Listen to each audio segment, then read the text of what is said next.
Olá, estamos de volta para responder as suas perguntas, aquelas perguntas que você não conseguiu ter a sua resposta na live, a gente vai responder aqui agora. E toda vez que você entrar no YouTube e tiver aí, ó, Pai Alex Responde, se liga aí nos assuntos que a gente vai estar abordando, ativa o sininho, você espera aí as notificações, que a gente sempre vai estar gerando um novo conteúdo com várias dúvidas, vários questionamentos sobre vários assuntos. Participe das nossas lives aqui no YouTube todas as quartas-feiras, a live da aldeia todas as quartas-feiras aqui no YouTube. E o que a gente não conseguir responder nas lives às quartas-feiras, a gente vai fazer para vocês o Pai Alex Responde com todas as perguntas que não foram respondidas na live, ok? Primeira pergunta que a gente não conseguiu responder para você é essa. Por que se associa a imagem de um esqueleto ao Exu Caveira? Isso, o Exu Caveira, ele é uma entidade vinculada à energia dos caveiras. O que é o caveira? O que é a caveira, né?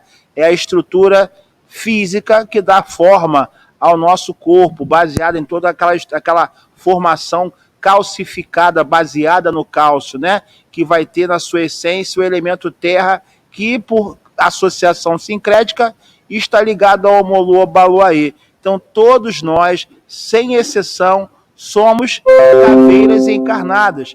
Né? Nós temos o nosso corpo, né, envelopado por uma camada de carne e nós somos caveiras. Né? E isso, na realidade, é uma roupagem fluídica, isso é uma manifestação, uma forma de apresentação dessa energia. Muita gente associa essa coisa do caveira a algo negativo, como se a caveira fosse uma representação do mal. Na realidade, todos nós somos caveiras, mas é importante dizer que o espírito ele vai utilizar uma roupagem a mais fácil possível, de melhor apresentação, né? E a roupagem de Exu Caveira, que na realidade o nome, né, a apresentação, traduz essa coisa da essência, do cálcio, da terra e também da humildade, porque todos nós, sem exceção, somos caveiras e viemos dessa origem primitiva. Né? Então, a energia de caveira traduz também um pouco disso. Então, não devemos de forma nenhuma. As pessoas às vezes também perguntam por que a manifestação de Exu Caveira é tão pesada, tão forte. É justamente sobre a influência que ele vai exercer no chakra básico, que é um chakra ligado ao elemento terra. Por ser uma energia muito mais ligada à terra, né, associada sincreticamente a falange de Omolu Obaluaê, você vai sentir uma intensidade na região do chakra básico e, por consequência, uma força magnética atrativa mais forte, puxando para a terra. Então você vai ver uma tensão muscular mais forte, você vai ver o médium mais abaixado. Tudo isso é muito natural e é com certeza adaptável. O médium vai se adaptando a essa energia. Alguns caveiras a gente vai ver eles trabalhando sentados, outros um pouquinho parados, né? Mas é uma entidade como qualquer outra, de grande poder, de grande sabedoria, e que a sua manifestação, a sua mensagem será sempre muito positiva. Próxima pergunta. Como e onde fazer oferendas a Exu? Gente, é importante dizer que a oferenda nada mais é do que uma forma de conexão com essas entidades, com esses espíritos. Então, é importante que você, antes de fazer qualquer oferenda, você se prepare para isso. Faça um banho de higiene, faça um banho de folha, comece a preparar a sua oferenda num espaço que também foi preparado para isso. Às vezes você não tem na sua casa uma cozinha de santo ou um local específico para preparar a sua oferenda, mas faça num ambiente calmo, tranquilo, vibrando, rezando, cantando, pedindo. Depois que você preparou essa oferenda, o interessante é que você coloque essa oferenda mais próximo da rua possível, né? Não coloque dentro de casa, não porque a energia de Exu é uma energia negativa, mas porque a energia de Exu é uma energia de movimento que está conectada aos caminhos. Então, quando você quer que essa oferenda chegue a Exu, você vai colocá-la mais próximo da rua possível. O que a gente indica é que as pessoas evitem fazer oferendas em encruzilhadas e estradas se não estiverem devidamente acompanhadas, com a orientação de um zelador, de um dirigente, de uma dirigente, de um sacerdote ou de uma sacerdotisa de Umbanda. Por quê? Porque a oferenda é o momento máximo, né, dessa conexão com a entidade. Quando isso ocorre, as energias vão estar ali se manifestando, a conexão vai estar ali se formando e a pessoa que está oferendando pode, inclusive, sentir a presença dessa entidade. E isso no ambiente urbano, na rua, numa encruzilhada, numa estrada, inclusive na praia, na cachoeira, se não tiver devidamente acompanhado, isso pode gerar um acidente, pode gerar algum problema. Então, tenha sempre alguém com você para te acompanhar durante essa oferenda. Se você puder fazer isso em algum terreiro, melhor ainda. Procure uma casa espiritual, um terreiro que tenha lá uma tronqueira, que é o espaço reservado ao culto a Exu, e faça nessa tronqueira com apoio daquela família espiritual, daquele zelador, e com certeza essa oferenda ela vai chegar da forma mais adequada, sem nenhum problema, com tudo que a ritualística exige, tá bom? Próxima pergunta. Por que os Exus se identificam com nomes de árvores? Eu entendo que seja por uma questão da conexão com o elemento terra, com o elemento raiz, com o elemento folha, o elemento de enraizador, né? Então, como é uma energia ligada à terra, que tem raízes muito fortes, e a energia Exu, né? A essência do orixá Exu é uma energia fogo, terra, a gente vai ter essa presença. Fora que a árvore, ela representa uma profunda conexão ancestral. A árvore, ela reúne com ela toda uma história, toda uma transcendência, né? Então, quantos anos tem uma árvore? Né? O que essa árvore viu, né? E viveu, né? São energias vivas, estão ali na natureza. Então, isso, de alguma forma, também representa a energia e a força dos Exus e pombagiras, como figueira, por exemplo, mangueira, lixeira. Lixeira que não é a lixeira da Conlurb, não. Lixeira é uma árvore também, árvore da lixa, que gera esse nome pombagira da lixeira. Então, vão ter algumas entidades que vão ter, de fato, sim, nome de árvores, de flores, de plantas, né? Arruda, Exu Arruda, Caboclo Guiné, né? São várias entidades que também se traduzem na energia do vegetal. Próxima pergunta. É apropriado receber Exu como primeira incorporação? Olha, não é que seja apropriado. Durante o desenvolvimento, quando você chega numa casa espiritual, vão cantar para uma série de entidades. Eu não sei que entidades vão estar louvando ou vão estar evocando quando você chega numa casa. As pessoas acreditam que por ser Exu uma energia mais próxima, que esteja mais ligada aos hábitos humanos, que beba, que fume, que dance e tal, esse médium tenha mais familiaridade. Isso não é real, né? Então a gente pode atribuir a um costume das casas espirituais cantarem para Exu primeiro e os médios terem a primeira manifestação com Exu e Pombagira, por entenderem que é uma energia mais terra, uma energia mais ligada com os hábitos humanos, uma energia mais próxima. Mas isso vai depender de casa para casa. Pode ser que você chegue na sua casa e esteja se cantando para criança, para caboclo, preto velho, para uma entidade elemental da natureza, e você tem essa manifestação, ok? Próxima pergunta. Zé Pilintra é malandro ou Exu? Zé Pilintra é uma entidade, gente, oriunda de uma outra tradição religiosa, uma tradição religiosa nordestina, que chama-se Catimbó Jurema, né? Então, muito se confunde a presença do Zé Pilintra, que se manifesta e dá a identificação, se apresenta como Zé Pilintra na falange de malandros, dos boêmios da noite carioca, né? Então você tem essa presença, mas essa presença ela é oriunda de uma outra tradição. Se Zé Pilintra é malandro, Zé Pilintra ele pode ser malandro quando ele se alinha a essa falange, mas a origem dessa entidade não é a falange da malandragem tradicional da boemia carioca. Ele é oriundo de uma tradição nordestina chamada Catimbó Jurema. Vão existir malandros chamados Zé Pilintra, Zé Pretinho, Zé do Morro, Zé da Lapa. Lapa que não necessariamente representa a Lapa Boêmia, que é aquele espaço, aquele bairro no Rio de Janeiro. A palavra Lapa significa gruta. Também é um espaço, um local da natureza, um sítio da natureza. Então você vai ter Lapa em várias regiões do país, do Brasil. Você vai ter espaços que vão ser chamados de Lapa, que vai ter alguma conexão, alguma ligação com uma gruta, né, que a gente conhece como espaço que é uma escavação na pedra. Então você vai ter Zé do Morro, Zé Pretinho, Zé Camisa Preta, ou seja, são várias as manifestações com o nome Zé, e uma delas emprestada dessa tradição do Catimbó Jurema é a manifestação de Zé Pilintra. Lembrando que Zé Pilintra é, na essência, uma entidade oriunda do Catimbó Jurema, que não tem nada a ver com esse Zé Pilintra que a gente conhece, que veste tirinho, chapéu panamá, né, que samba. Ele até samba, o Zé Pilintra do Nordeste, mas você vai ver muitas diferenças.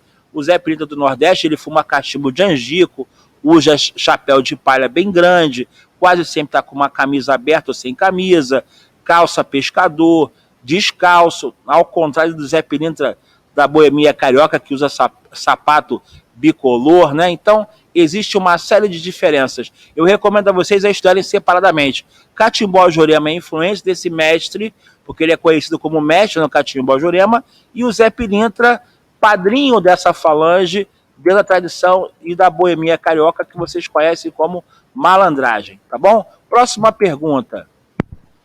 O que é Exu Catiço?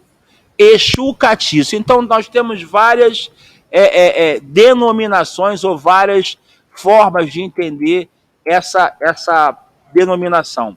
A primeira seria uma derivação da palavra cativo, que seria escravo, seria submisso, né? Outra seria de casta, né? Então, ele está ligado a uma casta, ou seja, ele é alguém que ele é separado, ele é alguém que ele participa de uma casta. Então, ele seria um Exu catiço, ligado a uma casta. E existe a que todo mundo conhece, né? Inclusive, quando a gente tem alguém que é bem levado, alguém que é bem esperto, alguém que faz bastante estripulia, chama ele de catiço. Então, olha, essa criança é um catiço, esse menino, essa menina é um catiço. Por quê? Porque é levado, porque é ágil, porque é esperto.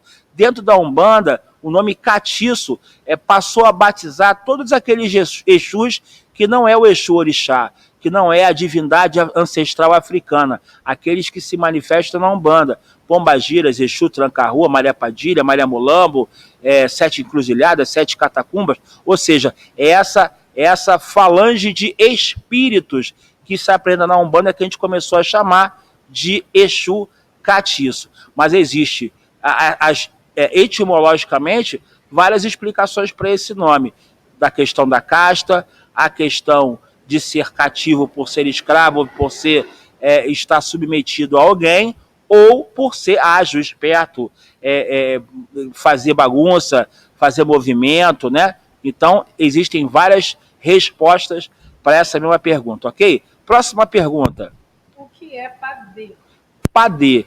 Padê, na realidade, todo mundo conhece como uma oferenda de Exu feita com farofa e dendê, farinha e dendê, que se transforma numa farofa. Só que é importante que a gente diga que essa palavra é a corruptela de uma cerimônia dentro da tradição do candomblé chamada Ipadê, que é o que prepara o ambiente para o xirê, que é a roda de orixá, que é a festividade para o orixá, aonde se dá satisfação não só a Exu, né, se oferenda a Exu, se canta para Exu, se pede licença a Exu, mas também a uma série de outras divindades, entidades, espíritos, forças que a gente precisa para ordenar e organizar o trabalho espiritual dentro do trabalho do candomblé, dos xirês de candomblé. Então, por se tanto se usar essa expressão e pela farofa de dendê ser presente ali, se começou a utilizar a expressão padê, padê, padê. Então, tudo que é farofa de dendê passou a ser padê, né? Então, hoje, de forma bastante popular, quando a gente vai fazer uma oferenda, a gente chama de padê. Mas o nome correto para essa farofa que a gente mistura e coloca dendê e oferece a Exu não é padê, é amiamiã. É o nome correto para essa farofa, tá bom? E também na Angola, né, dentro da tradição banto, quando a gente vai oferendar a Exu, a gente oferece o quê? A farofa, que justamente é o nome oriundo da tradição banto. Então a gente faz uma farofa para Exu. Então você, quando fala farofa para Exu, não está errado, porque o termo vem da tradição banto. Quando você fala padê, é importante que você entenda que padê é sim a farofa que você faz para Exu, mas essa palavra é uma corruptela de uma tradução de um momento, de um ritual dentro do xirê de candomblé. Próxima pergunta. Para que serve o ponto riscado do Exu? Para que serve o ponto riscado do Exu? Na realidade, para que serve o ponto riscado, né? Porque toda entidade ela vai ter o seu ponto riscado. O ponto riscado, gente, ele tem origem nas inscrições rupestres, né? Vamos lembrar de onde surgiu a inscrição rupestre?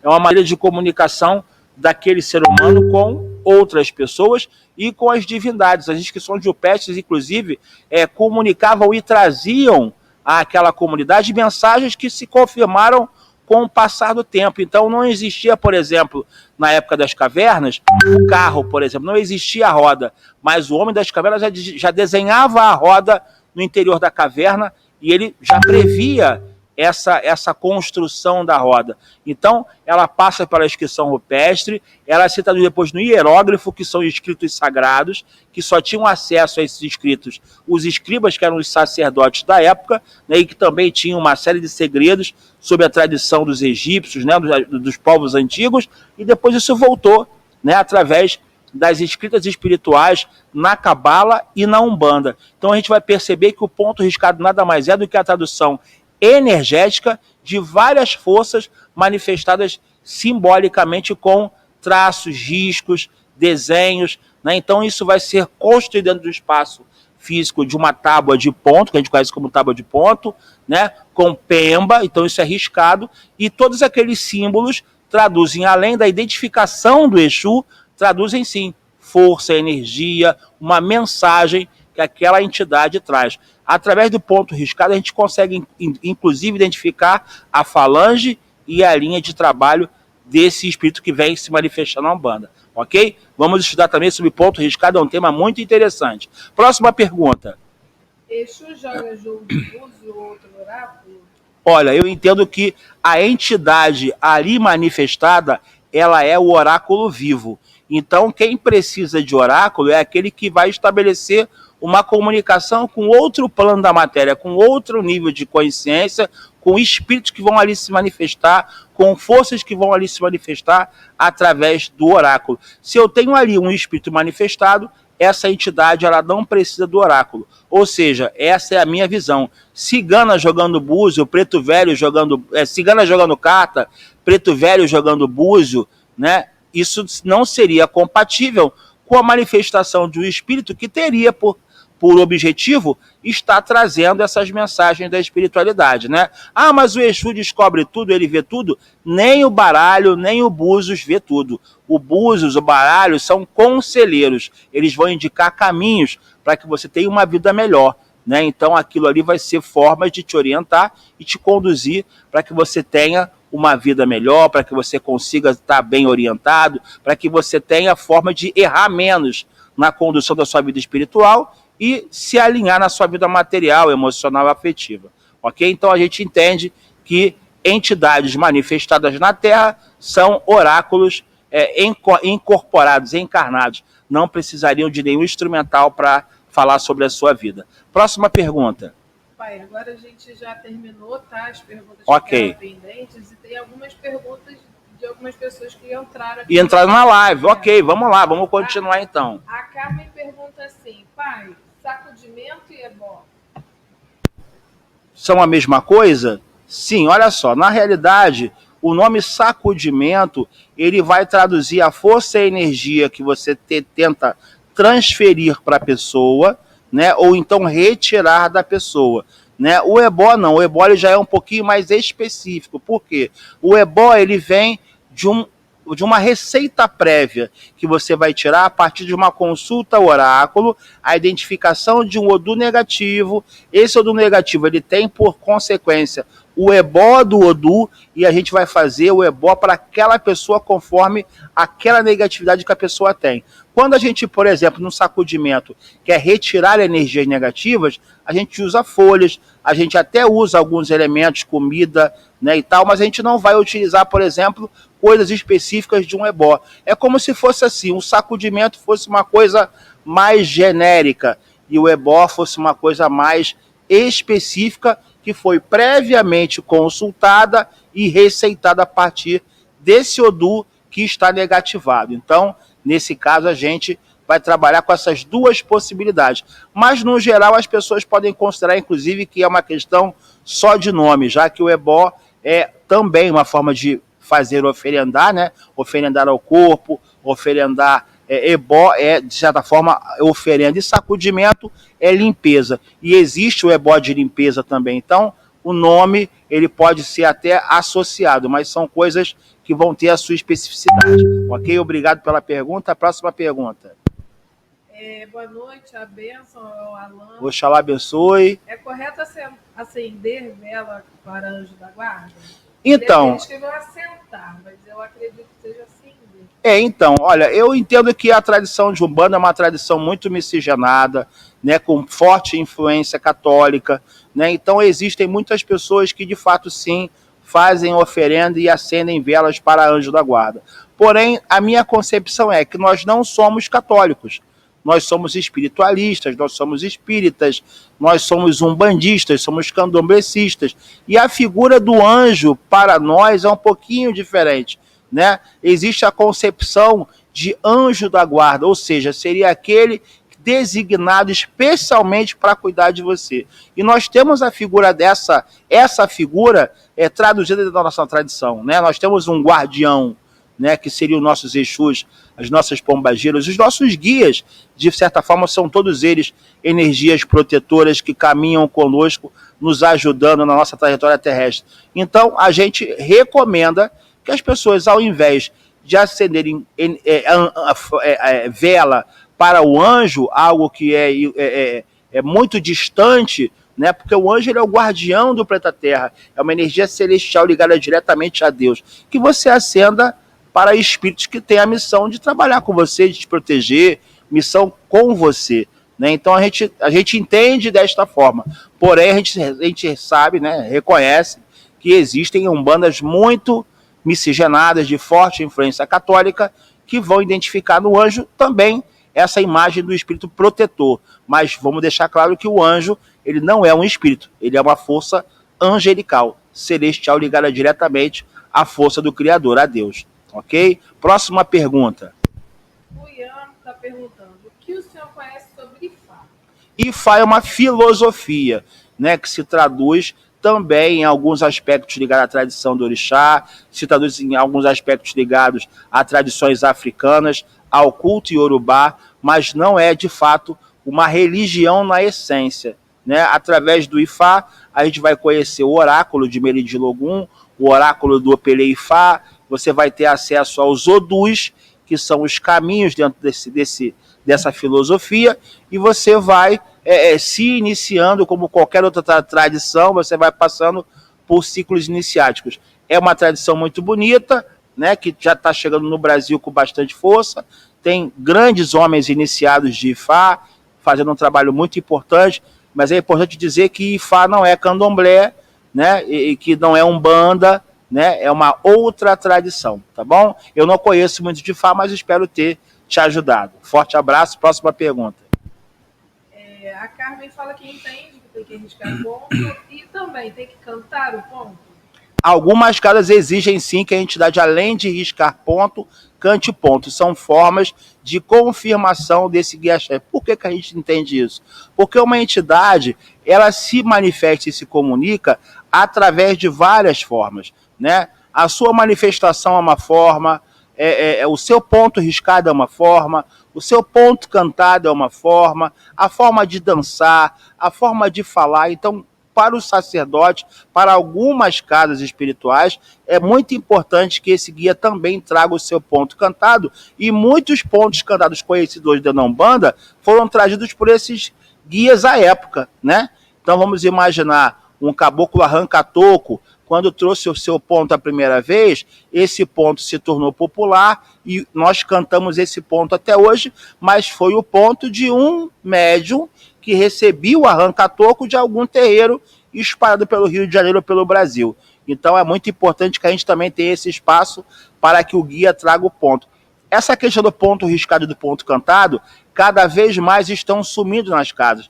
Não se exige mais isso nas casas. Mas vamos esperar, né, na espiritualidade, que a nossa tradição seja revisitada e esses quesitos ligados aos ciclos iniciáticos sejam valorizados. Obrigado pela pergunta. Próxima pergunta. Gostaria de saber quais são as responsabilidades de uma mãe de santo para com seus filhos. Isso é muito... Cuidar, o que desenvolve desenvolver, até onde vai a sua assistência aos seus filhos? Essa é uma pergunta muito grande, né? A gente não tem como definir numa live só ou num bate-papo só quais seriam as responsabilidades de um zelador de umbanda, de um pai ou mãe de santo. Mas eu acredito, e eu falo muito para os meus o seguinte: o zelador de umbanda, pai e mãe de santo de umbanda, é aquele que percorreu toda uma trajetória, todo o caminho, sabe todas as dificuldades, todos os buracos, percalços, sabe todas as formas de caminhar, já caiu muito, já se levantou muito, já sofreu muito, e hoje, depois de ter percorrido todo esse caminho, ele volta para buscar os seus. E quando ele volta para buscar os seus, não é para desviar os seus desses buracos, não é para desviar os seus desses percalços, não é para evitar que os seus filhos caiam, e sim para estimulá-los a vencer todos esses percalços também, todas essas etapas também, né? Então é uma forma de caminhar junto, observando, cuidando, zelando e estimulando, né, a esses adeptos, a esses seguidores, a esses filhos, como a gente chama, né, porque a ligação maternal e paternal de fato ela existe, né, que eles vão ser educados dentro de uma trajetória espiritual aonde para que se chegue, né, à espiritualidade é preciso de muita força, muita fé, muita luz, muita dedicação. As atribuições de um zelador são inúmeras. Ele é pai, ele é líder, ele é psicólogo, ele é administrador, ele é assistente social, né, dentre tantas atribuições para as quais muitas das vezes essa pessoa não tem formação não tem a devida formação, a formação característica, né? Ele é uma pessoa que vai assumir essa responsabilidade e vai conduzir essas pessoas com todas essas qualidades. Por isso que a gente entende que a vocação sacerdotal ela vem inerente ao ser humano e muito poucas pessoas de fato estão preparadas para encarar essa responsabilidade. Um grande beijo a todos os zeladores de santo. Próxima pergunta. Por que seu guia-chefe não pode ser um Exu? Não é que ele não possa ser um Exu, isso é uma questão da tradição de Umbanda, né? Quando em 1942, a partir da visão das 7 linhas, foi estabelecido que os Exus e Pombagiras constituiriam uma subfalange, eles passaram a ser ordenança, que eles chamam, né? Ordenança de Ogum, ordenança de Omolu, né? Mas eu entendo que Exu e Pombagira teriam sim a competência para dirigir casas, mas hoje a presença dos caboclos, pretos velhos e espíritos elementais na tradição de Umbanda é muito forte, né? Então isso é uma coisa específica e característica de uma tradição, né? E as casas mais tradicionais vão seguir essa linha e não vão de forma nenhuma estabelecer na condução espiritual da casa um Exu ou uma pombagira, apesar da importância que eles têm na atuação bastante efetiva na construção daquela casa, na manutenção daquela casa, no suporte àquela casa. Tá legal? Obrigado aí pela pergunta. A próxima pergunta. A próxima pergunta é se terreiro de Umbanda pode ser comandado por Exu. Olha, terreiro de Umbanda ele pode ser comandado por Exu dentro das características específicas em que Exu atua. Exu atua na segurança, Exu atua na proteção, Exu vai atuar nos caminhos, né? Garantindo os caminhos das pessoas, né? Mas eu acho que o trabalho de Umbanda ele é muito maior, ele tem que ter uma série de características e especificidades que o trabalho de Exu só não contempla. Mas vão ter casos que podem, inclusive, estabelecer que esse Exu, à sua maneira, seja o guia-chefe e conduza uma casa espiritualmente. Essa é uma questão muito mais tradicional. E como nós somos oriundos de uma tradição, a gente respeita e segue essa tradição. Próxima pergunta. Vamos lá. Por que não se firma Exu no Congá? No Gongá. Na realidade a gente entende que o terreiro ele é a reprodução do espaço da natureza. Então a gente vai ter vários espaços né, dedicadas a várias energias. Então você tem o lado esquerdo, o lado direito, a entrada, a saída, por onde circulam energias. Então o Gongá é um espaço de energia que vai polarizar no positivo. Exu, como polariza no negativo, não que ele seja ruim, mas ele tem essa função magnética de polarizar no negativo, ele vai ganhar um Gongá só para ele, que é o que a gente chama de tronqueira. Então o Exu, ele tem o seu Gongá, ele tem o seu espaço de culto, que é a tronqueira. Porém, a gente sabe que algumas casas, inclusive, tem lá a imagem, que a imagem ela não tem problema nenhum de ser colocada num Gongá. Né? A imagem ela não é um assentamento, ela não é uma força viva, ela é apenas uma imagem. Então, pode ser que as pessoas coloquem, sim, uma imagem no Gongá. Mas como a gente reproduz no espaço do terreiro a natureza e as suas forças, né, magneticamente falando, a gente vai ter no Gongá o polo positivo e na tronqueira o polo negativo. Você vai ter um Gongá para as entidades e Exu vai ganhar um Gongá só para ele. Os Exus de Pombagiras vão ganhar um Gongá só para ele, que é a tronqueira. Ok? Obrigado pela sua pergunta. A Carmen, pai, fala assim, ó, pai, acredito que para ser zelador também tem que amar sua religião e respeitar o sagrado. E isso é vivo no Senhor.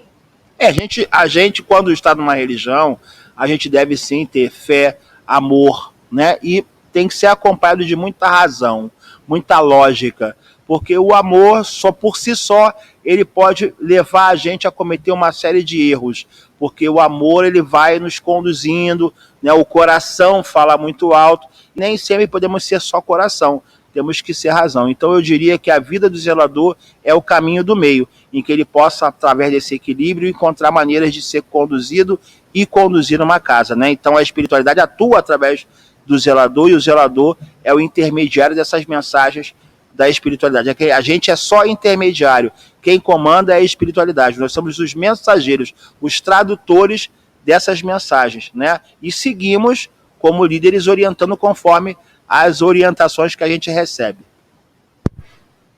Próxima pergunta. Deve-se dar menga para Exu sempre? Olha, menga, o que a gente chama é edé, ou sangue animal, tá? Vai variar de casa para casa, vai variar de tradição para tradição. Existem casas que fazem oferendas de animais para Exu e Pombagira. Eu não vejo como errado, porque se a gente faz oferenda do elemento mineral, do elemento vegetal, do elemento, né, dos outros elementos da natureza, por que não associar também a energia do elemento animal? Cada tipo de oferenda, cada forma de oferendar vai traduzir com ela uma mensagem, uma forma de você se comunicar com essas entidades. Agora, tudo isso deve ser feito dentro de um propósito, com fundamentação. Isso seria um longo papo que a gente ficaria aqui falando durante muito tempo, mas é importante dizer que a gente deve alimentar essas entidades de acordo com uma fundamentação dentro de ciclos voltados para atender a uma necessidade energética, primordialmente do médium, tá? Porque Exu não é vampiro, Exu não precisa de espírito, não precisa de sangue, quem precisa de prana e força para a gente atuar ou trabalhar essa energia de descarrego, desobsessão, energias negativas, é o médium, tá? Então, isso só vai acontecer quando vai existir a carência de reposição dessa energia. Forte abraço, obrigado pela pergunta.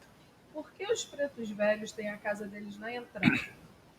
As almas também são uma energia que a gente coloca à parte, porque é uma energia que vai polarizar no negativo e também polariza no positivo. Então, quando eu tenho energias que polarizam no positivo e polarizam no negativo, a gente vai organizando energeticamente essas energias. Não significa que sejam energias ruins, energias que vão contrariar, antagônicas à força da casa. Pelo contrário, toda a energia que eu preciso polarizar conforme o espaço sagrado, a gente dá um destaque e estabelece um fluxo energético para aquela energia. Tá? Mas você vai ter casas que tem um espaço dedicado às santas almas, às almas dentro do espaço do terreiro, e isso não é errado. Isso é característico de casa para casa. Tem casas que oferecem lá o que a gente chama de Casa das Almas, Senzala das Almas, o Cruzeiro das Almas, né? Onde se assentam as energias das santas almas, dos pretos velhos, e isso é tudo uma questão de arranjo energético. quando eu preciso polarizar no positivo, no negativo, o fluxo de energia que vai circular pela casa de acordo com as necessidades espirituais. Obrigado pela sua pergunta. Por que não se pode ser batizado por guias, Exus ou Ibejada? Tem outros guias também que não são orientados a serem padrinhos ou madrinhas espirituais de um médium? Olha, em algumas casas, inclusive, nem entidades são padrinhos e madrinhas, né? São padrinhos e madrinhas pessoas físicas, tá? Algumas casas só definem que só caboclos vão batizar, outras definem que só preto velhos vão batizar, né? Isso é característico de cada casa, tá? Então, de acordo com a casa, pode ser que uma entidade tenha privilégio ou característica na hora do batismo, outras não. Isso é uma questão específica da casa. Obrigado pela sua pergunta. O que é assentamento de Exu e como posso fazer? Na realidade, o assentamento de Exu ele é a forma física que você dá uma energia, né? Então você pode montar esse assentamento de Exu com os elementos de Exu, com a força de Exu, com o que nos conecta a essa energia de Exu ou de Pombagira. Porém, isso deve ser feito somente dentro da sua casa espiritual, orientado pelo seu zelador, a partir de um ciclo ou etapa dentro da sua caminhada espiritual. Normalmente o médium iniciante ele não vai ter o seu assentamento porque ele está em função desses ciclos de confirmação. Só tem assentamentos de Exu e Pombagira quem tem os seus Exus devidamente confirmados. Pelo menos na nossa tradição tem que ter ponto riscado, ponto cantado, nome, tudo direitinho, para depois dessa etapa a gente começar a cultuar ele dentro de uma força plasmada e firmada, que é o que a gente chama de assentamento. Obrigado pela sua pergunta. Por que existem casas que, ao tocar para Exu, cobrem o altar? Isso também é uma questão da tradição católica. Na época, há muito tempo atrás, a gente tinha essa referência do Exu ser algo negativo, está associado inclusive ao diabo cristão, ou seja, existia essa coisa antagônica de que Jesus Cristo, Oxalá, não poderia estar perto do diabo e vice-versa. Então, naquele momento, era como se eu tivesse anulando a presença ou a força de Jesus Cristo ou das outras entidades, ou então, para não contaminar ou não conflitar essas duas forças, se fechava o gongá com uma cortina e se iniciava o trabalho de Exu. Hoje, boa parte das casas não faz mais isso. A energia de Exu é uma energia aceita, dentro do trabalho espiritual de Umbanda é uma energia reconhecida, que trabalha para o bem, trabalha dentro da ótica espiritual da caridade. Então, a gente percebe que não existe mais essa mística, esse ocultismo em torno do trabalho de Exu. Mas antigamente era uma coisa bem comum e característica da tradição, e as casas mais tradicionais pode ser que ainda façam. Próxima pergunta, obrigado pela sua pergunta aqui. Isso. Em que momento deve ser usado Contregum e umbigueira? Tá, olha só. O Contregum e a umbigueira, gente, ela é um elemento trazido dos cultos tradicionais afro-brasileiros, o candomblé de origem quito, de origem Angola, tá? Então, o Contregum, a umbigueira, o mocã, o chaorô, a esteira, são todos elementos ligados a uma mesma força, que é a força da terra, a força da palha, que serve para bloquear energias negativas. Ou seja, toda vez que você está diante de uma força, uma energia negativa, e você quer estabelecer esse bloqueio, a gente faz uso do Contregum e da umbigueira. Hoje a gente, infelizmente, vê muito as pessoas usando aí pulseiras de palha de forma totalmente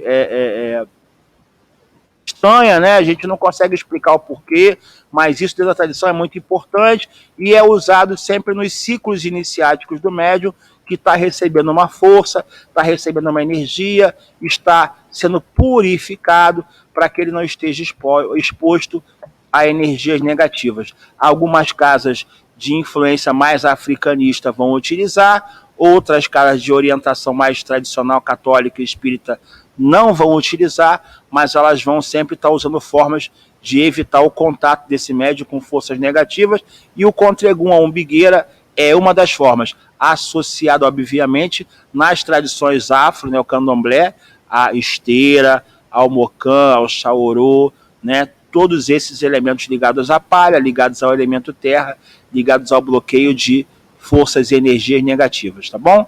Obrigado pela sua pergunta. Tem mais umazinha aqui, pai, para finalizar. Ó. O povo do Oriente, como os guias da Ramatiz, são aceitos dentro da Umbanda para passes? Sim, vai depender da casa, né?